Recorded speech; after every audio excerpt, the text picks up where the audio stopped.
नमस्ते। भारत एक बड़ा कदम उठा रहा है अपने डिफेंस पावर को अनस्टॉपेबल बनाने के लिए और इस बार हम बात कर रहे हैं रशिया के साथ 10,000 करोड़ के मिसाइल डील को लेके। ये डील इंडिया के S-400 के सुदर्शन चक्र एयर डिफेंस सिस्टम के लिए है। एक ऐसा सिस्टम जो फाइटर जेट्स, ड्रोन्स और बैलिस्टिक मिसाइल तक को 400 किलोमीटर दूर से ही डिस्ट्रॉय कर सकता है। भारत ने इसका नाम दिया सुदर्शन चक्र, क्योंकि जैसे भगवान विष्णु का जो सुदर्शन चक्र वो अपने टारगेट को कभी नहीं छोड़ता, वैसे ही ये सिस्टम भी अपने दुश्मन को हवा में ही उड़ा देता है। अब सबसे इम्पोर्टेंट सवाल ये है, ये डील इतना इम्पोर्टेंट क्यों है? रशिया यूक्रेन के वॉर के बाद से भारत और रशिया का डिफेंस कॉर्पोरेशन सॉलिड बन गया है। इस डील के बाद भारत की एयर डिफेंस लाइन और पावरफुल हो जाएगी और ऑपरेशन सिंदूर के दौरान S-400 ने पाकिस्तान के जेट्स और फिर प्लेन्स को 300 किलोमीटर के अंदर में ट्रैक डाउन करके गिरा दिया था। मतलब S-400 हमारे लिए कारगर साबित हुआ है। हाँ, डिलीवरी में थोड़ा डिले है रशिया यूक्रेन वॉर की वजह से, पर भारत अपना स्ट्रेंथ को स्लो होने नहीं दे रहा।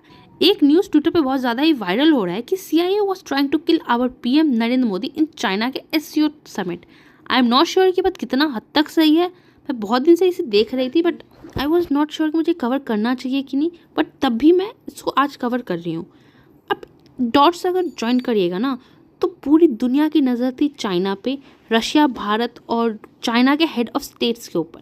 और एक चीज़ देखिएगा, चाइना जाने के बाद PM मोदी ने शी जिनपिंग की कार यूज़ की चाइना विजिट के दौरान, और वहीं पे रशिया के प्रेसिडेंट व्लादिमीर पुतिन ने मोदी जी के लिए 10 मिनट तक वेट किया ताकि वो उनके साथ जा पाएँ।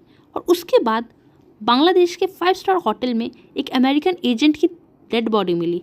और जब मोदी जी भारत आए तब उन्होंने एक स्पीच दी जहाँ पे उन्होंने पूछा, आप खुश इसीलिए हैं कि मैं चाइना गया था या फिर मैं वहाँ से वापस आ गया? और मोदी जी कभी भी ऐसा बात बिना रीज़न के नहीं बोलते।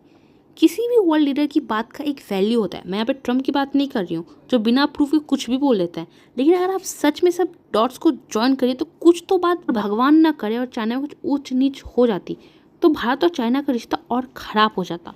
और आप अगर डॉट्स को ज्वाइन करिए, कुछ तो बात है, एक ही विजिट में इतनी सारी कोइंसिडेंस वो हो नहीं सकता।